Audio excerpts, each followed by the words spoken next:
Bonjour à tous. Alors, donc on continue. Donc nouvelle Sugia. On est dans le Daf He, Amoud Aleph. Donc la Gemara, maintenant elle va parler sur la phrase de la Mishnah qui disait Lo hare ashor kahare amav'e. D'accord. Dans la Mishnah, on disait que le shor, il n'est pas comme le mav'e et le mav'e, il n'est pas comme le shor. Alors d'abord j'explique et après on voit ça dans les mots.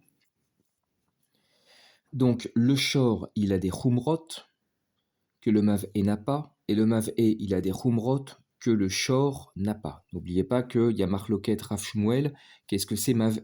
D'accord? Pour Shmuel, Mav'e, c'est chaîne, et du coup, Shor, c'est Regel, et là, ici, chez nous, on va comprendre que c'est Regel et Keren. D'accord?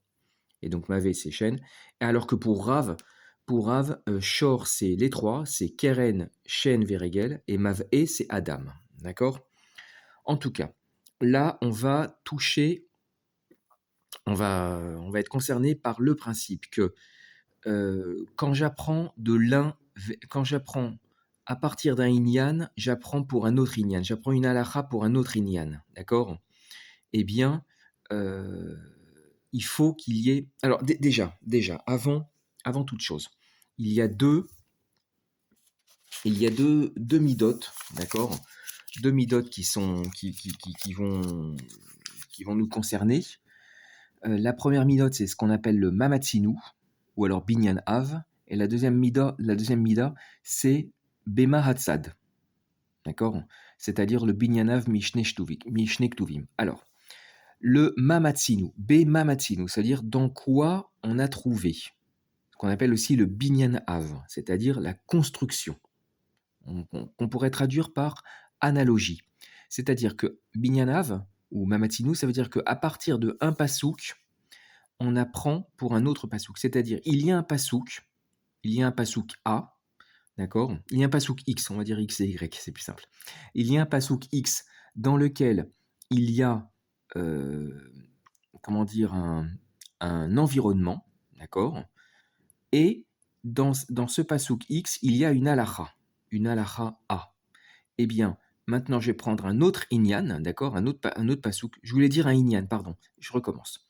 Il y a un inyan X, d'accord? Dans lequel il y a une certaine halakha.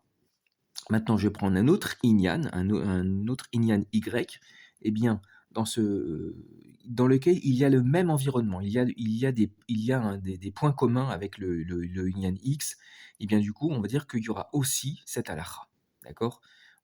Cette halakha, voilà, on va dire. Alors évidemment, n'oubliez pas que toutes ces drachotes, en amont de tout cela, vous voyez, ça fait appel à plein de choses. En amont de tout cela, euh, toutes ces drachotes, en vérité, elles ont toutes été reçues. Elles ont toutes été reçues au Sinaï par Moshe, elles ont été transmises à Yehoshua, qui les a transmises aux anciens, qui les a transmises aux Nevi'im, qui les a transmises aux Anshik Knesset Agdola, etc. C'est la Kabbalah, c'est la Massorette, tout ça, c'est la tradition, ça a été transmis, d'accord? Mais on les retrouve, ces drachotes, on les retrouve, d'accord, dans les psukim. Et donc, il y a des midotes avec lesquelles, euh, des midotes avec lesquelles les drachotes fonctionnent. D'accord? Donc Binyanav, voilà. Maintenant, qu'est-ce que c'est Bemahatsad ou Mahatsad Achavé? D'accord? C'est comme un Binyanav, mais à partir de deux psukim, pour un troisième pasuk. C'est-à-dire, il y a deux inyan, d'accord? Deux ktuvim, deux psukim, deux inyanim, peu importe le mot. On va dire inyan, c'est plus vaste comme mot, c'est plus large. Il y a deux inyanim dans lesquels il y a la même halakha, d'accord? Et ces deux inyanim, ils ont un point commun, d'accord? Eh bien, on va prendre un troisième inyan dans lequel il y a aussi ce point commun. Eh bien, on va lui appliquer dans ce troisième pasouk, dans ce troisième inyan, on va aussi lui appliquer cette halakha. Voilà, ça c'est une première chose. Euh, Ensuite, donc voilà, on a Shor et on a Mavé. Alors là, la Mishnah, quand elle dit lo hare ashor ka hare amavé et lo hare amavé ka hare ashor. Le shor n'est pas comme le mavé et le mavé n'est pas comme le shor. Ça veut dire que, d'abord je vous explique et après on voit tout ça dans les mots, hein, d'accord? Alors, ça veut dire que à partir de shor, on aurait pu faire un binyanav pour mavé. Et à partir de mavé, on aurait pu faire un binyanav pour shor. C'est-à-dire, puisque dans shor, il y a, voilà, il y a, enfin bref, voilà, je viens de, voilà, je viens d'expliquer. Et l'Agmara, elle rejette, pardon, la Mishnah, elle rejette, elle dit non parce que ils ont quelque chose, chacun, il a quelque chose de spécifique, donc on va appeler ça une khumra.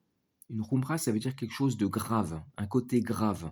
C'est-à-dire chaque shor, il a quelque chose de spécifique qu'il n'y a pas dans mavé, et mavé, il a quelque chose de spécifique qu'il n'y a pas dans shor, donc désormais on dira le mot khumra. Shor, il a une khumra, et mavé, il a une khumra. Et donc quand il y a une khumra, donc si dans shor, il y a une certaine halakha, or dans shor, il y a une khumra, je vais dire cette halakha, en vérité dans shor, elle est due à cette khumra. C'est parce qu'il y a cette khumra qu'il y a cette halakha. Or, dans Mavé, il n'y a pas cette khumra, donc il n'y a aucune raison qu'il y ait aussi cette halakha. Donc je ne peux pas faire le binyanav. D'accord? Et pareil, et vice-versa. C'est-à-dire, dans Mavé, il y a une khumra, et là, je ne peux pas faire le... Donc c'est peut-être à cause de ça, c'est peut-être à cause de cette khumra qu'il y a cette halakha. Or, dans Shor, il n'y a pas cette khumra, donc je ne pourrais pas faire le binyanav. Et enfin, non, on va déjà un petit peu voir, et ensuite je vais vous parler des différentes khumrot que j'ai recensées. Alors, Lohare Amav e Kare Ashor. Maïka Amar. D'accord? Qu'est-ce qu'elle dit? Qu'est-ce qu'elle veut dire? Amar Avzavid Mishme de Rava. Achika Amar. Lirtov Rahman Achana Chada Vedidi, pardon, Vetiti Idarmine. Adar Amar Chada Michada Loatia. Voilà. Qu'est-ce qu'elle a dit? Qu'est-ce qu'elle dit? Ravzavid Mishme, au nom de Rava, il explique Achika Amar. Voici comment elle dit, c'est-à-dire voici comment il faut comprendre. L'Irtov Rahmana, que la Torah écrive un et qu'elle amène l'autre de lui. Il répond, Hadar Amar, il répond, il retourne et il dit, d'accord, il répond, l'un de l'un ne vient pas. Voilà. Ça, c'était la traduction dans les mots.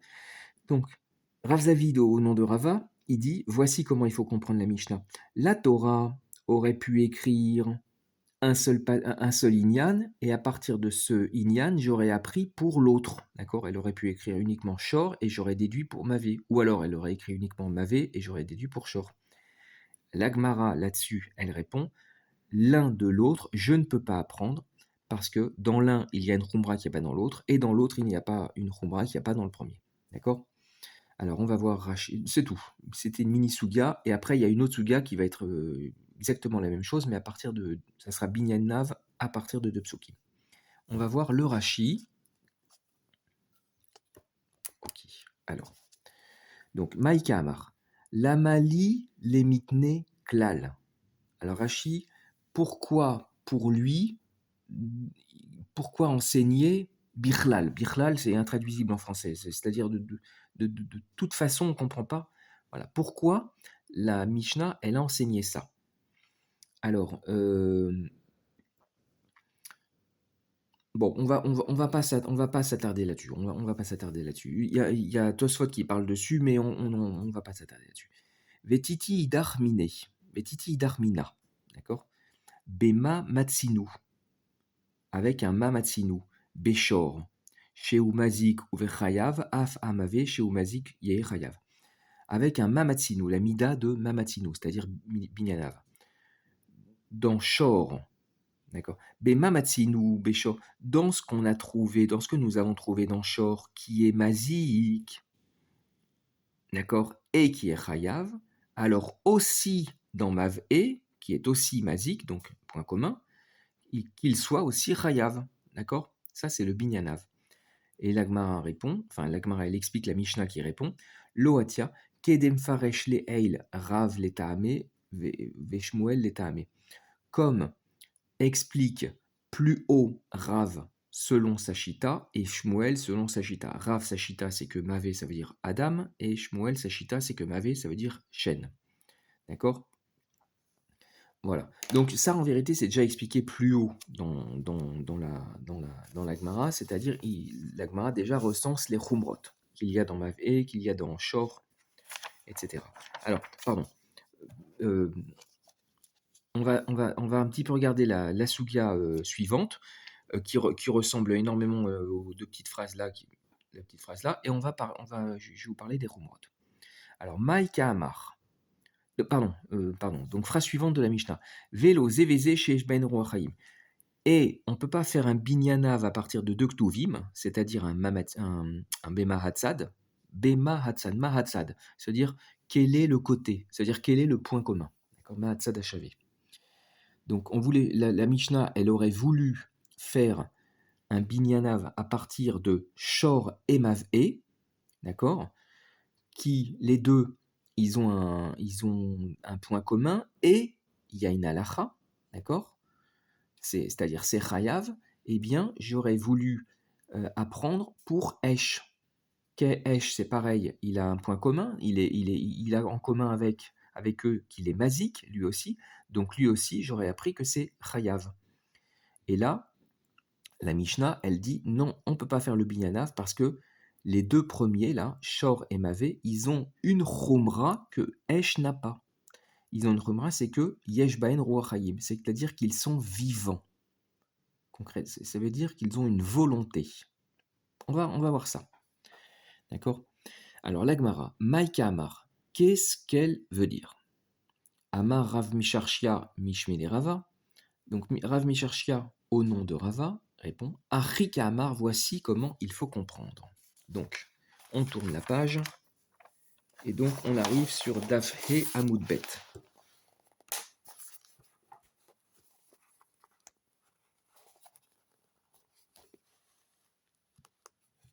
Voilà, le plus. Oui, non, pas trop loin parce que ok, pas trop près, ok. Alors, donc Achika Amar, donc voici comment il faut comprendre la Mishnah. Lirtov Rachmana Tarte Vetidi Dar Minayhu, Adar Amar Chadami Tarte Loate. Donc, que la Torah écrive deux et qu'elle amène l'un, c'est-à-dire le troisième, Minayhu, de eux deux, c'est-à-dire des deux premiers, Hadar Amar, et la Mishnah répond, d'accord, Chadam Itarte, un de deux, Loate, il ne vient pas.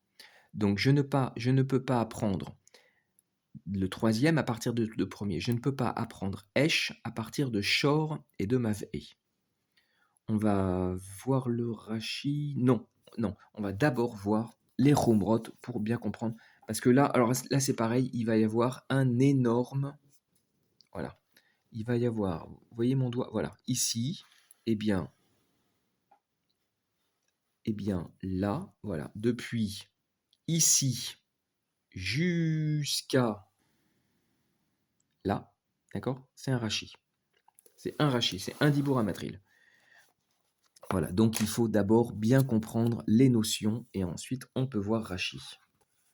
Alors, je vais un peu écarter ça, dézoomer. Voilà. Donc, voici les Chumrot. Donc, qu'est-ce que c'est une Chumra? C'est un côté spécifique qu'il y a dans un Inyan qui fait que je me dis, c'est peut-être pour ça que ce Inyan, il a cette halakha. C'est peut-être pour ça que c'est Chayav. D'accord? C'est peut-être uniquement pour ça que c'est Chayav. Du coup, dans un autre Inyan où il n'y a pas cette Chumra, pardon, parce que la caméra se change de côté. Alors, par contre, dans un autre Inyan où il n'y a pas cette Rumra, peut-être ce ne sera pas Chayav. D'accord? Alors, Mav'e et Shor. D'accord? Mav'e et Shor. Que Mav'e veuille dire Adam ou que Mav'e signifie chaîne, de toute façon, c'est quelque chose de vivant. C'est soit l'homme, soit la dent du Shor. Et Shor, c'est Regel, c'est tout au moins Regel et Keren. Yeshbo Ruachayim. Donc, ils sont vivants. Alors, je m'en rappelle plus, c'était quoi la Dafka, pour les autres, je me rappelle. Quelle était l'explication? Ils sont vivants, donc ils ont une volonté. Comme ils ont une volonté, Certes, ils sont masiques, mais c'est peut-être juste, mais alors, et pourquoi on les rend chayav? C'est peut-être parce qu'ils sont vivants. Comme ils sont vivants, ils ont une volonté autonome. Du coup, ils sont plus dangereux, d'accord? Parce qu'ils se déplacent eux-mêmes. Ils se déplacent par leur volonté.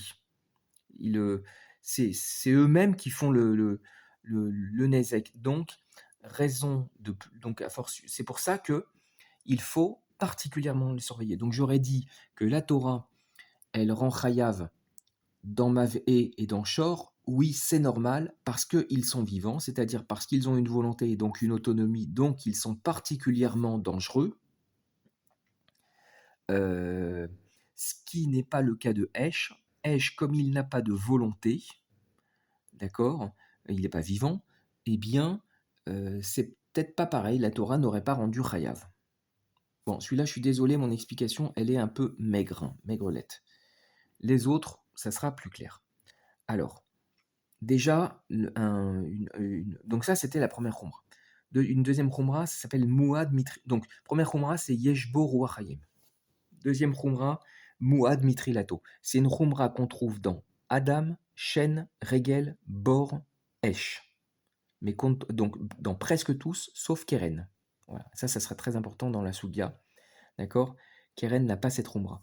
C'est-à-dire Muad Mitrilato. C'est-à-dire, dès le point de départ, ils sont Muad. C'est-à-dire, ils sont réputés dangereux. C'est-à-dire, quand ils font un Ezek, c'est pas une surprise. C'est pas méchouné. Keren, c'est méchouné, alors que eux, c'est pas méchouné. C'est dans l'ordre des choses. Ils sont réputés dangereux. Dangereux, c'est peut-être un peu fort comme mot. Ils sont réputés, je n'ai pas d'autre mot que dangereux. D'accord? Un mot un peu plus léger que dangereux. D'accord? Donc, Muad Mitrilato. Donc, j'aurais pu dire que, par exemple, Keren, peut-être que c'est pas Chayav. Pourquoi? Parce que le fait que la Torah, elle ait dit que c'est Chayav quand c'est un homme qui fait un dégât, un dommage, un ézek, ou Shen, ou Regel, ou Bor, ou Esh qui font un ézek, c'est normal, je comprends pourquoi la Torah, elle les a rendus Chayav, c'est parce que ce sont des choses qui sont réputées dangereuses au point de départ. Alors que Keren, c'est-à-dire c'est quelque chose qui est complètement inattendu, donc il n'est pas Muad Mitrilato, lui, la Torah ne le rend pas chayav parce que on pourrait affilier ça à un onès. D'accord? C'est quelque chose de inattendu. Donc on ne va pas le rendre chayav pour ça.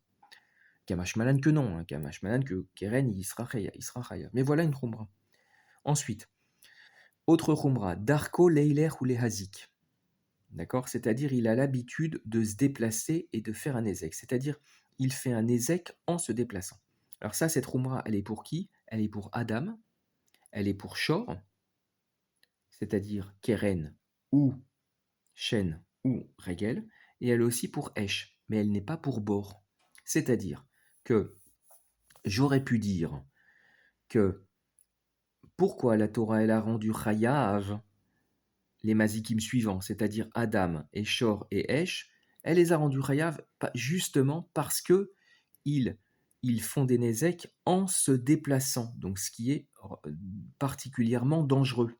C'est pour ça que la Torah a obligé à les surveiller et donc a rendu Chayav, d'accord?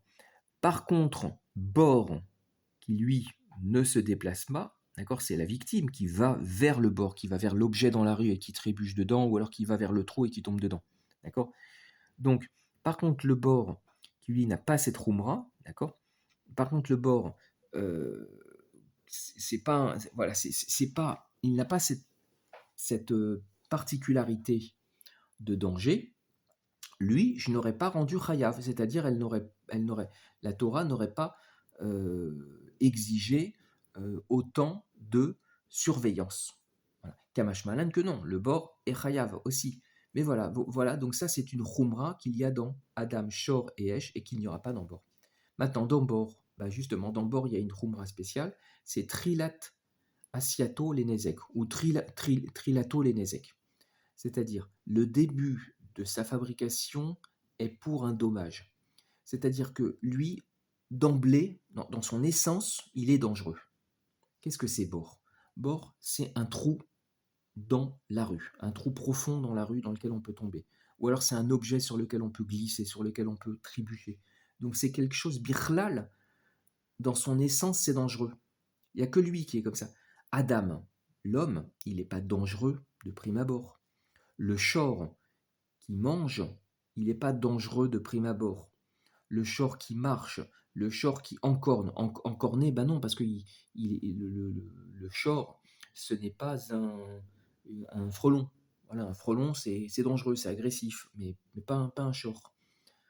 Esh, c'est pareil. Hein. Esh, à partir du moment où il est maîtrisé, il va pas se, il va, comment dire, il va pas se propager s'il est maîtrisé. Il n'est pas fait pour être dangereux au point de départ. Sauf si on est par exemple dans un pays comme dans le Var ou en Corse, où là-bas, Birla, rien que de fumer une cigarette, c'est interdit, d'accord. Tellement c'est tellement c'est sec, tellement c'est dangereux. Le Hesh. Ok. Donc, Bor, voilà sa Khumra, Trilat Asiato, Lenezek. Donc, j'aurais pu dire que si la Torah n'avait écrit que Bor, qu'il est Mazik et qu'il est Chayav, j'aurais dit, ah oui, c'est pour ça que la Torah, elle l'a rendu Chayav, mais pas les autres. Elle l'a rendu Chayav parce que lui, dans son essence, c'est quelque chose qui est dangereux. Donc, c'est pour ça que la Torah a exigé une surveillance particulière, mais, et donc qu'il est Chayav, mais pas les autres. Il n'y a pas cette Khumra, donc j'aurais pu dire que les autres, c'est pas tour. Kamash Malan que non, Kamash Malan que ils sont Chayav aussi. Mais voilà, c'est une Khumra d'embord. Dans Keren, Karenato Léazik, son intention est de faire un Ezek. C'est-à-dire, Keren, qu'est-ce que c'est? C'est une bête qui devient folle, d'accord? C'est par exemple un shor qui est énervé, qui est complètement excité, et qui a envie d'encorner, qui devient dangereuse. D'accord. Donc lui, c'est pareil, c'est sa khumra. J'aurais dit que la Torah, pourquoi elle a rendu Chayav dans Keren, c'est particulier, c'est parce que là-bas, on parle d'une bête qui est devenue folle. D'accord. Donc il faut particulièrement la surveiller, ce qui n'est pas le cas des autres où il n'y a pas Kavanah et Azik. Regel. Alors Regel, ça, c'est la Khumra, la fameuse Khumra qu'on avait vue dans la Gemara aussi. Toutes ces Khumrot, on les voit dans la Gemara au fur et à mesure. C'est Hezeko Matsui, c'est-à-dire son Nezek est fréquent. C'est-à-dire Kol Sha'a Hashor Mehaler. À tout moment, le shor se déplace. Le shor, comme il est tout le temps en train de se déplacer, donc les Nézikines dus à sa marche, c'est-à-dire quand il écrase des objets, quand il bouscule, etc. D'accord. C'est des choses qui sont particulièrement fréquentes. Donc ça, c'est la Khumra dans Regel, c'est-à-dire pourquoi la Torah, elle aurait rendu Chayav dans Regel. C'est particulier dans Regel parce que Regel, c'est quelque chose de très courant. Donc la Torah, elle aurait exigé une surveillance particulière, puisque c'est quelque chose de très fréquent. Et c'est pour ça que c'est Chayav. Mais j'aurais dit que dans les autres cas, dans Bor, dans Shen, dans Keren, dans Adam, etc., eh bien, c'est moins fréquent. Donc, peut-être que ça n'aurait pas été Chayav. D'accord. Voilà. Voilà la Khumra dans Regel. La Khumra dans Shen, c'est Yesh Ana Ale Aziko, donc on en a déjà parlé, c'est-à-dire la chaîne, pardon, la bête, elle est comme elle a un plaisir à faire le nezek. Là, en l'occurrence, bah, elle a faim, elle a tout le temps faim, donc elle est tout le temps attirée pour aller manger des pérotes ou des yérakotes, des fruits et des légumes ou de la nourriture qui traînent par-ci par-là. Donc c'est plus fort qu'elle. Donc c'est quelque chose sur lequel il faut particulièrement avoir l'œil. D'accord. Donc c'est une umra d'enchaîne. Ok, ensuite. Alors, Mouad, ok, Esh, ça c'est la seule khumra dans Esh. Mouad lechol ben sheraouila, ben she'enu kelim ve'avanim. Le Esh, il est Mouad pour manger soit ce qui lui est adapté, soit ce qui ne lui est pas adapté. Alors, qu'est-ce qui est adapté au feu? Qu'est-ce qui est adapté à brûler? Bah, c'est le bois sec, c'est le papier, les choses comme ça. Qu'est-ce qui n'est pas adapté au feu, à brûler? Bah, c'est les objets, c'est les pierres. Mais pourtant, c'est chayav aussi. Pourquoi? Parce que le feu, il va quand même abîmer. Il va pas détruire, complètement les pierres et les objets, mais il va les noircir. Il va les noircir, donc il va les abîmer. D'accord? Donc, on voit que le feu, il détruit tout. Alors moi, j'avais écrit, il détruit tout sur son passage. Il détruit tout sans distinction. Donc, il est particulièrement dangereux. Et c'est pour ça, peut-être, que la Torah nous aurait obligés de le surveiller. Ça aurait été peut-être pour cette raison. Alors que il n'y a pas cette rumra dans Shen et dans Bor. Shen, c'est Enamouedet, elle a les davar raouila. Shen, elle n'est mouedet que pour une chose qui lui est adaptée. C'est-à-dire Shen, c'est uniquement si la bête, elle mange euh, quelque chose qui lui est adapté. Un herbivore va manger des fruits et des légumes. Un chat ou un chien, ou enfin un animal carnivore va manger de la viande. Mais si par exemple un chat va manger, du papier, ou un chat va manger du maïs, je voudrais pas dire de bêtises, mais va manger des choses ou de la laitue, bon, je voudrais pas dire de bêtises, mais quelque chose qui lui est pas du tout adapté, c'est pas normal, d'accord? Donc il sera pas chayav, donc il sera quand, quand c'est quand il mange quelque chose qui ne lui est pas du tout adapté, ce n'est pas chayav. Et bor, alors bor c'est un petit peu plus compliqué. Eno muad, ella les davar araouilo. Il n'est mouad que pour quelque chose qui lui est adapté. Il y a une dracha dans bor. Là-bas, c'est écrit Venafal Shama Shor Ochamor. Et il est tombé là-bas dans le bord un Shor ou un Chamor. Il y a une dracha qui dit Shor velo Adam, Chamor velo Kelim. D'accord? C'est-à-dire, il est tombé là-bas un bœuf et non pas un homme, un âne et non pas des instruments. C'est-à-dire que si il tombe dans le trou un homme, on ne sera pas chayav. Si il tombe dans le trou des objets, on ne sera pas chayav. Par exemple, les objets qui sont transportés par l'âne, eh bien, on est chayav sur l'âne qui est tombé, mais on n'est pas chayav sur les objets qui étaient sur lui. D'accord? Donc, qu'est-ce qui est raouille, entre guillemets, qu'est-ce qui est adapté au bord? C'est le shor et c'est le chamor. Et qu'est-ce qui n'est pas raouille pour le bord? C'est le adam et c'est le kelim. D'accord? C'est le adam et c'est les kelim qui ne sont pas raouille. Donc on voit que bord, il n'est pas, chayav sans distinction. Il est chayav avec distinction. Comme le chêne, il est chayav uniquement pour ce qui lui est adapté. Alors que esh, il est chayav sans distinction. Et c'est ça sa chumra, c'est-à-dire peut-être que c'est pour ça que la Torah aurait rendu chayav esh et non pas, et à ce moment-là peut-être les autres ne seraient pas dignes d'être chayav. Voilà. Bon, alors là je vous ai à peu près tout expliqué. Et maintenant, Be'ezrat Hashem, on va essayer de tout retrouver dans les mots. Alors, donc l'Agmara, elle dit Lirtov Rahmana tarte vetiti idar minayhu. Hadar amar chadam itarte loatia. Que la Torah écrive deux et qu'elle amène le troisième, d'accord, qu'elle écrive Shor et Mavé et que j'en déduise Esh.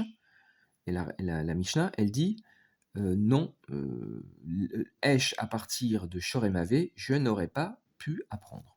Je n'aurais pas pu faire de Binyanav. Alors, Shor ou Mavé. Donc, pardon, Lirtov Rahmana Tarte, Shor ou Mavé. Que la Torah écrive les deux, c'est-à-dire qu'elle écrive Shor et Mavé, Vetiti Esh, et qu'elle ramène, d'accord, qu'on apprenne, qu'on enseigne pour Esh, Minaï ou, à partir de. Des qui pararta malekeren sheken kavanato lehazik ikalememar shen tochiach maleshen sheyesh ana lehaziko keren yochiach.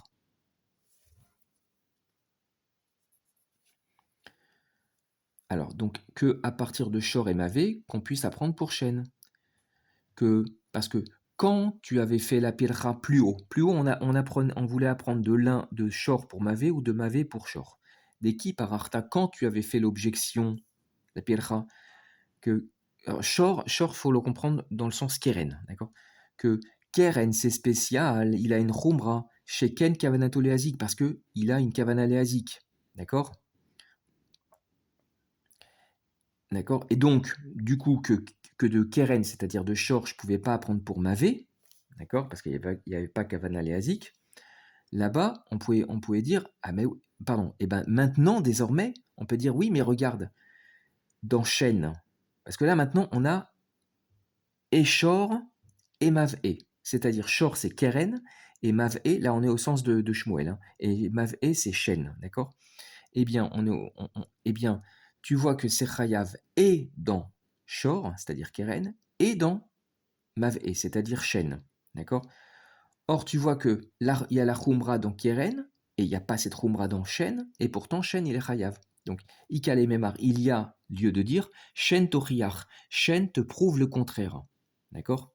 C'est-à-dire, tu vois que Keren, il y a une Khumra, d'accord? Donc, ça ne peut pas marcher pour Shen, mais pourtant, on voit que pour Shen, c'est Chayav aussi. Donc, Shen te prouve le contraire, c'est-à-dire, elle te prouve que la Khumra de Kavana Leazik, c'est pas la vraie raison pour laquelle c'est Chayav. Maintenant, on pouvait répondre, oui, mais dans Shen, il y a une Khumra spéciale. Mal et Shen, oui, mais Shen, chez Yesh Ana Leaziko. Oui, mais Shen, il y a une Khumra, il y a une Khumra spécifique aussi, et c'est peut-être pour ça que c'est Chayav. D'accord? C'est Ana Leaziko.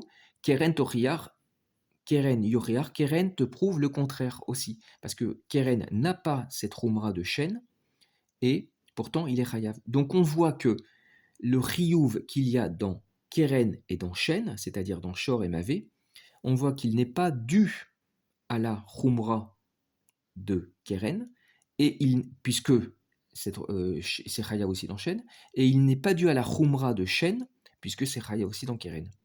D'accord? Maintenant, où les Rav, donc c'est ça le principe de construction, d'accord? Où les Rav, maintenant pour Rav, que lui, Shor, c'est Keren, mais Mavé, c'est Adam. Ou le Rav de Amar Mavé, c'est Adam, et pour Rav qui a dit que Mavé, c'est l'homme, Titi Ari amène les choses de la façon suivante. Qui par Arta mal et Shor Sheken Kavanato Leazik, quand tu faisais la pircha, c'est-à-dire quand tu disais que la Khumra spéciale dans Shor, c'est que Kavanato Leazik, Tomar Be'esh, et toi tu veux apprendre pour Esh, d'accord?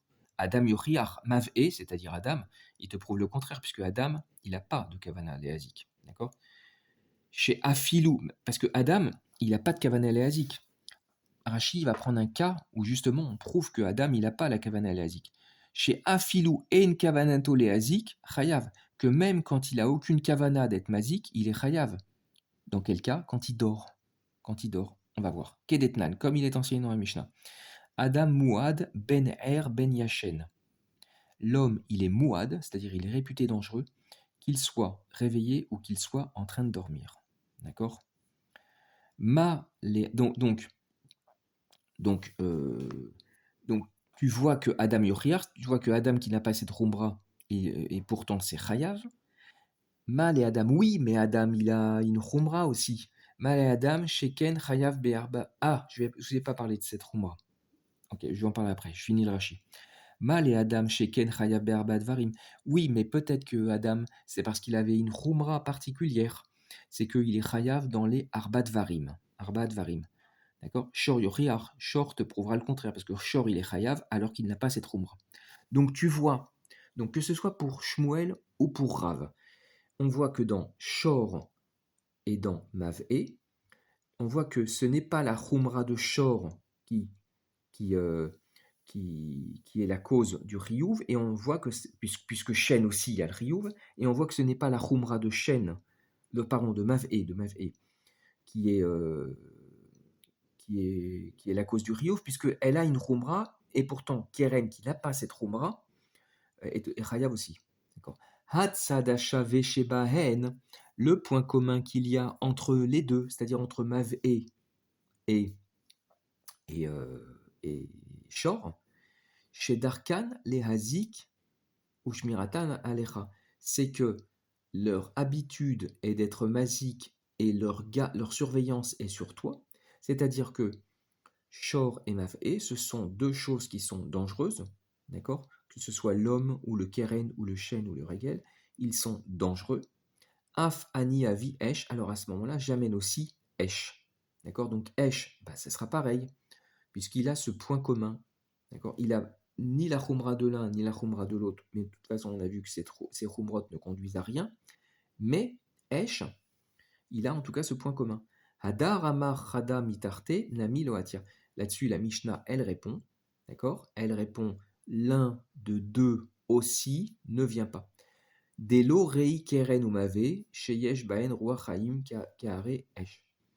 Delo rei, car keren umave ne ressemblent pas, car ils ont une khumra en commun.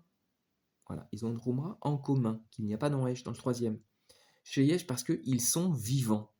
D'accord. Donc, lo keare Esh, ils ne sont pas comme Esh qui, lui, n'a pas cette khumra. Donc, je peux dire que peut-être que Shor et Mav'e, s'ils sont chayav, c'est parce que ils sont vivants. D'accord. Or, Esh n'a pas cette khumra, donc peut-être que Esh n'est pas chayav. Voilà. Ok, on va continuer un petit peu et éventuellement le Rashi, on le fera la prochaine fois. Ou alors,